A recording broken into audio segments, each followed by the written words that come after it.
Mwabantu mwe ibintu birakomeye, akebo wagezemo ni kuzagererwamo nawe. Ndagira ngo mbibutse twisubirire inyuma muri kimwe cya kabiri cy'iki gikombe cy'isi cy'amaklabu.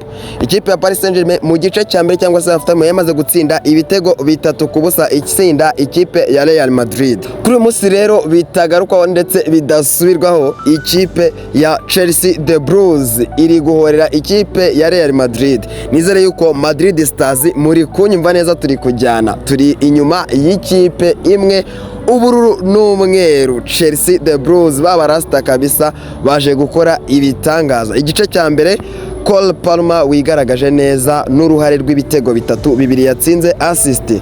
Cole Willy nawe watanze assist. Tukagaruka kuri Malo Gusto nawe wigaragaje neza muri uyu mukino.